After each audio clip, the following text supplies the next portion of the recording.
하나님 말씀 히브리서 8장 1절부터 6절까지 다 같이 읽겠습니다. 이제 하는 말의 중요한 것은 이러한 대제사장이 우리에게 있는 것이라. 그가 하늘에서 위엄의 보좌 우편에 앉으셨으니 성소와 참 장막에 부리는 자라. 이 장막은 주께서 베푸신 것이요 사람이 한 것이 아니니라. 대제사장마다 예물과 제사드림을 위하여 세운 자니 이러므로 저도 무슨 드릴 것이 있어야 할지니라. 예수께서 만일 땅에 계셨다면 제사장이 되지 아니하셨을 것이니 이는 율법을 조차 예물을 드리는 제사장이 있음이라.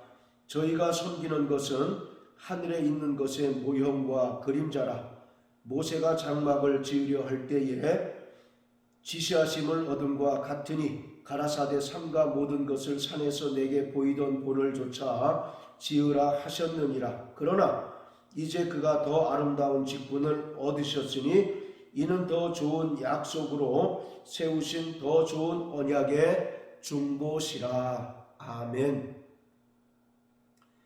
하나님께서는 무소부재하시고 또 초월적인 분이십니다. 따라서 하나님께서는 어디에나 거하시며 또 하나님의 영광이 온 땅에 충만합니다. 자, 구약성경 예레미야 23장을 다 같이 보시겠습니다. 예레미야 23장 23절 24절입니다. 나 여호와가 말하노라. 나는 가까운데 하나님이요 먼데 하나님은 아니냐. 나 여호와가 말하노라. 사람이 내게 보이지 아니하고 누가 자기를 은밀한 곳에 숨길 수 있겠느냐. 나 여호와가 말하노라. 나는 천지에 충만하지 아니하냐. 자, 또 이사야 6장 3절을 보시겠습니다. 서로 창화하여 가로되 거룩하다 거룩하다 거룩하다 만군의 여호와여 그 영광이 온 땅에 충만하도다. 아멘. 이처럼 하나님께서는 무소부재하셔서 거하지 않은 곳이 없으시며 또 초월적인 분이시기에 모든 만물이 다 하나님의 집입니다. 그럼에도 불구하고 하나님께서는 특별한 장소를 정하셔서 그곳에서 하나님의 백성들을 만나 주시겠다라고 약속하셨습니다. 그곳이 바로 하나님의 거룩한 성전입니다. 하나님께서 창세기 1장을 통해서 만물을 창조하셨고 또 창세기 2장에는 하나님께서 에덴 동산을 창설하셨습니다. 바로 이 에덴 동산은 하나님의 거룩한 성전이며 또 에덴 동산에서 만물을 다스리고 또 경작하는 아담은 성전에서 하나님을 섬기는 제사장이었습니다. 그래서 창세기 2장에 보면 경작하다라고 하는 단어가 나타나는데 그 단어는 히브리어로 아바드이라고 합니다. 아바드라고 하는 말은 두 가지 의미를 포함하고 있습니다. 하나는 노동하다라는 의미가 있고 또 하나는 경배하다라는 의미입니다. 그래서 범죄하기 이전에 아담이 에덴 동산에서 하는 모든 노동과 모든 수고는 바로 하나님을 영화롭게 하고 또 하나님을 경배하는 모든 행위였던 것입니다. 이처럼 하나님께서는 하나님의 성전인 에덴 동산을 창설하셨습니다. 그리고 출애굽기 25장에 보면 하나님께서는 모세에게 성막의 설계도를 보여주시면서 그 식양대로 하나님의 성막을 짓도록 명령하셨습니다. 그리고 모세는 하나님께서 주신 그 식양을 따라 광야에서 성막을 짓고 그 성막에서 하나님께 피의 제사를 드렸습니다. 바로 성전이라고 하는 것은 하나님께서 하나님의 백성들을 만나 주는 곳이고 또 피의 제사를 통해서 인간들의 죄를 사하시는 거룩한 장소였습니다. 따라서 아담이 범죄하기 이전에는 피의 제사를 드릴 필요가 없었지만 아담이 죄를 범하고 타락함으로써 하나님과의 관계가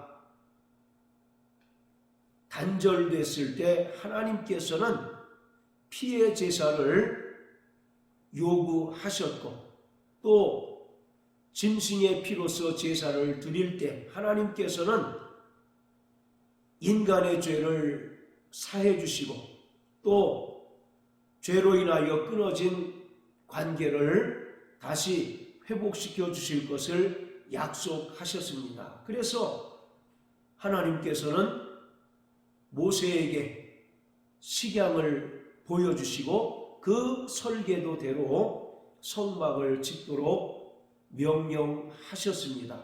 그리고 하나님께서는 솔로몬 때에 이르러서 예루살렘의 성전을 짓게 하셨습니다.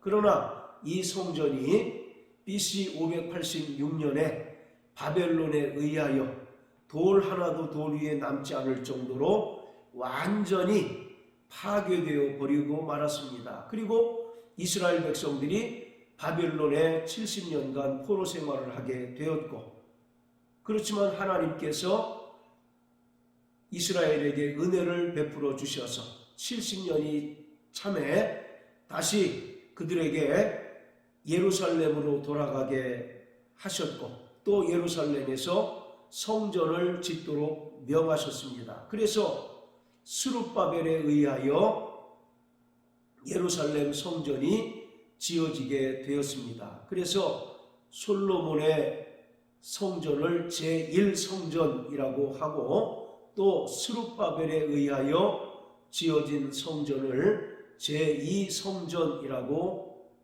부릅니다. 그리고 나서 예수님 당시 이스라엘을 다스리던 분봉왕 헤롯이 이스라엘 백성들의 마음을 회유하기 위해서 46년 동안에 성전을 짓도록 하십니다. 그런데 예수님께서는 요한복음 2장을 통해서 이 성전을 헐라 내가 3일 만에 다시 지으리라 라고 말씀하셨습니다. 그리고 또 요한복음 1장 14절에 보면 말씀이 육신이 되어 우리 가운데 거하심에 우리가 그 영광을 보니 아버지의 독생자의 영광이요 은혜와 진리가 충만하더라 라고 기록하고 있는데, 여기에 거하시다 라고 하는 단어는 장막을 치다 라고 하는 의미입니다. 즉 예수님께서 이 땅에 참 성전이 되어 오셨다는 것을 말하는 것입니다. 그리고 예수님께서는 십자가에 달려 죽으시고 부활 승천하셔서 약속하신 성령을 믿는 자들에게 보내주셨습니다. 그리고 성령을 받은 믿는 자들을 거룩한 하나님의 성전으로 삼아 주셨습니다. 고린도전서 3장 16절 17절에 보면 너희가 하나님의 성전인 것과 성령이 너희 안에 거하는 것을 알지 못하느냐라고 말합니다. 그리고 고린도전서 6장 19절 20절에 보면 너희가 거룩한 성전이다 라고 말하고 있습니다. 이처럼 성경은 거룩한 성전의 역사를 기록한 책입니다. 하나님께서 성전을 통해서 하나님의 백성들을 어떻게 만나주시고 또 죄인들을 어떻게 구원하셔서 하나님께 나오게 하는지를 보여주는 것이 성전인 것입니다. 그렇기 때문에 성경 전체에서 성전 이야기는 매우 중요하고 또 매우 많은 부분을 차지하고 있습니다. 그리고 하늘에 지어질 새 예루살렘 성전에 대해서 요한계시록을 통해서 우리에게 분명하게 보여주고 있습니다.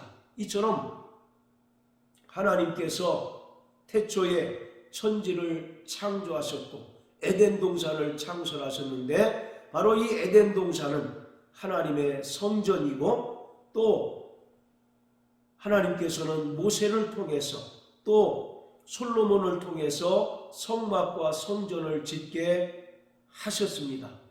그리고 이스라엘이 바벨론에 의하여 멸망당한 후 포로에서 귀환해서 하나님께서는 스룹바벨과 또 이스라엘을 통하여 성전을 짓게 하셨습니다. 이스라엘 백성들에게 있어서 하나님의 성전은 매우 중요한 표징이 됩니다. 하나님께서 이스라엘과 함께 하시고 또 하나님께서 이스라엘을 어떻게 구원해 주실 것인가를 분명하게 보여주는 매우 중요한 표징인 것입니다. 그래서 성전을 가리켜 눈의 복음이라고 말합니다. 눈으로 보는 복음이라는 뜻입니다. 이것은 예수님께서 장차 참 성전으로 오셔서 우리와 영원히 함께 해주실 뿐만 아니라 그가 친히 십자가에 달려 죽으시고 부활하심으로써 우리를 구원하실 것을 분명하게 보여주는 것이기 때문에 구약의 성막이나 성전을 가리켜 눈의 복음이라고 말합니다. 이스라엘 백성들은 성전이 그들과 함께 있는 것을 통해서 하나님께서 그들과 함께 하시고 그들 중에 임재해 주실 뿐만 아니라 성전에서 드려지는 피의 제사를 통해서 하나님께서 그들의 죄를 속량하시고 끊어진 관계를 다시 회복해 주실 것을 믿는 자들이었습니다. 자, 이처럼 성경에서 성막 또 성전 이야기는 대단히 중요합니다. 그렇지만 구약에 나타난 모세의 성막이나 또 솔로몬의 예루살렘 성전 그리고 스룹바벨에 의하여 지어진 제2성전은 하늘에 있는 것의 모형과 그림자에 불과합니다. 그리고 참 성전으로 오신 예수 그리스도를 보여주는 예표이며 모형과 그림자에 불과합니다. 그래서 구약의 성전 그리고 또 성전에서 드려지는 모든 제사 행위는 예수님께서 오셔서 개혁할 때까지만 맡겨둔 것이다 라고 말합니다. 자, 히브리서 9장 8절부터 10절까지입니다. 성령이 이로써 보이신 것은 첫 장막이 서 있을 동안에 성소에 들어가는 길이 아직 나타나지 아니한 것이라. 이 장막은 현재까지의 비유니 이에 의지하여 드리는 예물과 제사가 섬기는 자로 그 양심상으로 온전케 할 수 없나니 이런 것은 먹고 마시는 것과 여러 가지 씻는 것과 함께 육체의 예법만 되어 개혁할 때까지 맡겨둔 것이니라. 아멘. 바로 첫 장막이 서 있을 동안에 성소에 들어가는 길이 아직 나타나지 않았다라고 말합니다. 그리고 이 장막은 현재까지의 비유로서 예물과 제사가 양심상 온전케 할 수 없고 다만 참 성전 되신 예수님께서 이 땅에 오셔서 영원한 속죄를 이루심으로써 개혁할 때까지만 맡겨둔 것이다 라고 말합니다. 자, 그리고 10장 1절부터 2절까지 읽습니다. 율법은 장차 오는 좋은 일의 그림자요 참 형상이 아니므로 해마다 늘 드리는 바 같은 제사로는 나오는 자들을 언제든지 온전케 할 수 없느니라. 그렇지 아니하면 섬기는 자들이 단번에 정결케 되어 다시 죄를 깨닫는 일이 없으리니 어찌 드리는 일을 그치지 아니하였으리요.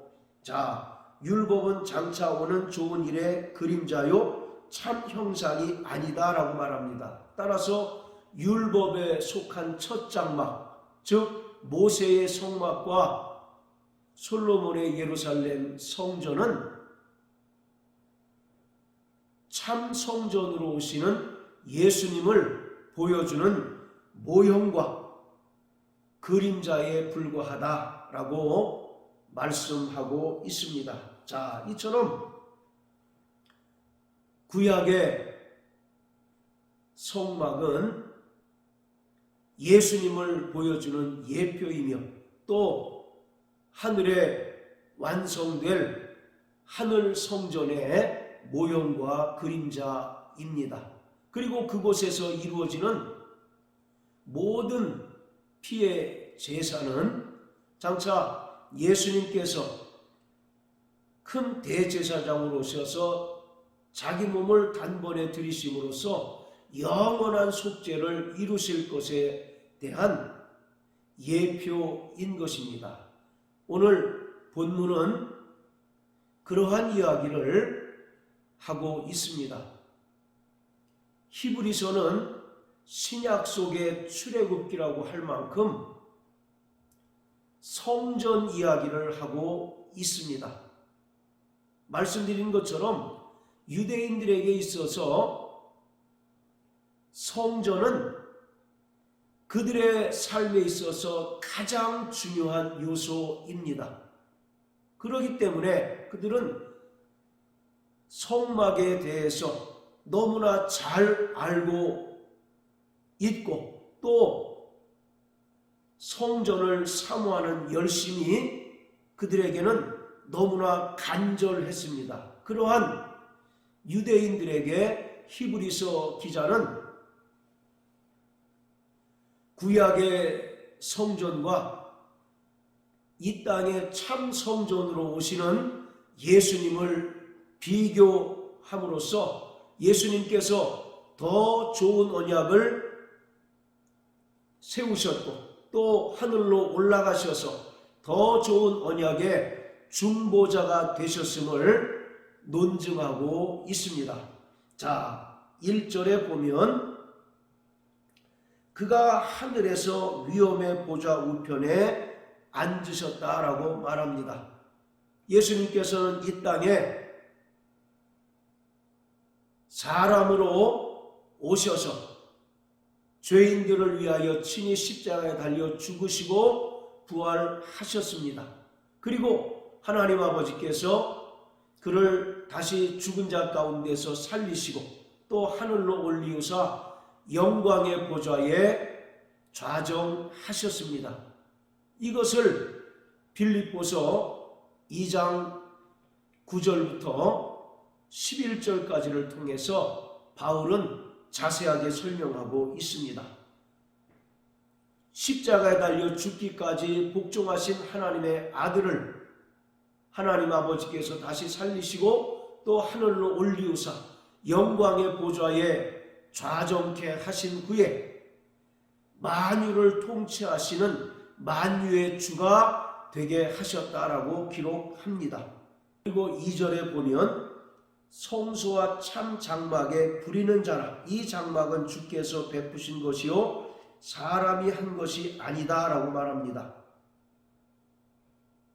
이 말은 성소 곧 참 장막에서 섬기는 자다라고 말합니다. 즉 예수님께서 이 땅에 큰 대제사장으로 오셔서 자기 몸을 단번에 들이심으로써 영원한 속죄를 이루신 후에 하늘로 올리우사 하늘 지성소에서 영원한 대제사장으로서 하나님을 섬기는 자가 되셨다라고 말하고 있습니다. 자, 그리고 3절과 4절은 이 땅에 지어진 성전에서 대제사장들이 하나님께 나아갈 때 속죄 제물을 드림과 같이 예수님께서도 이 땅에 큰 대제사장으로 오셨을 때 자기 몸을 단번에 드리심으로써 영원한 속죄를 이루셨다라고 말하고 있습니다. 그래서 로마서 3장 24절에 보면 하나님께서 그 아들 예수 그리스도를 화목제물로 드리심으로써 하나님의 의를 나타내시기 위하여 죄를 간구하셨다라고 말씀하신 것처럼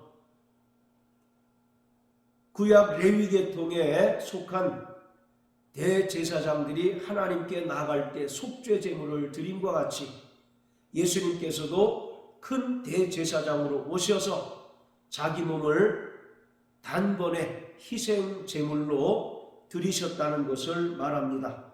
자, 그리고 5절에 보면 저희가 섬기는 것은 하늘에 있는 것의 모형과 그림자다라고 말합니다.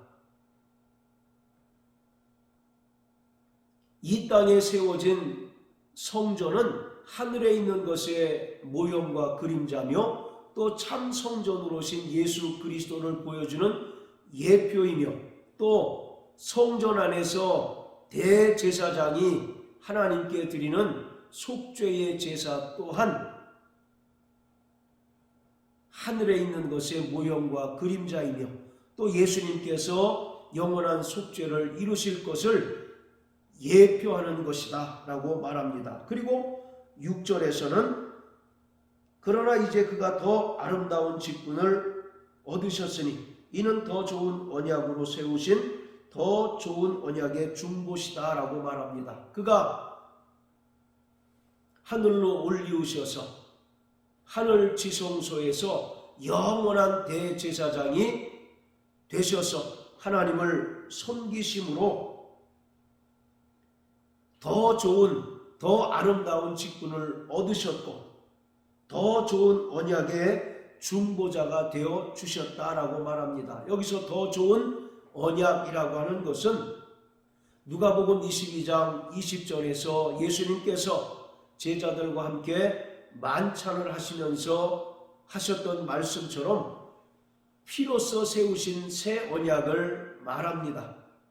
첫 언약이 무음하였다면 새 언약이 필요치 않았을 것이지만 첫 언약이 흠이 있고 또 치명적인 약점이 있었기에 예수님께서 이 땅에 오셔서 친히 십자가에 달려 죽으심으로써 그 피로써 새 언약을 세우셨고 또 부활 승천하셔서 하늘 지성소에서 영원한 대제사장이 되어 주심으로써 더 좋은 언약, 즉 새 언약의 중보자가 되어 주셨습니다.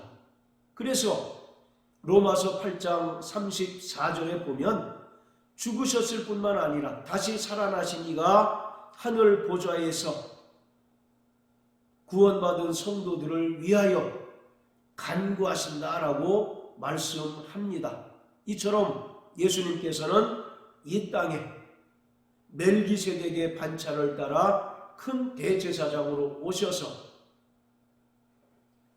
영원한 속죄를 이루어 주셨을 뿐만 아니라 하늘로 올리우셔서 하늘 지성소에 거하시며 영원한 대제사장이 되셔서 하나님을 섬기실 뿐만 아니라 새 언약의 중보자가 되어주셔서 이 땅에서 믿음으로 살아가는 구원받은 하나님의 백성들을 위하여 간구하시고 또 죄에 빠지지 않도록 늘 도와주십니다. 그렇기 때문에 이 땅에 믿음으로 살아가는 모든 구원받은 성도들은 예수님께서 우리를 위하여 베풀어 주신 그 구원의 은혜에 늘 감사할 뿐만 아니라 우리에게 영원한 대제사장이 되시고 우리를 위하여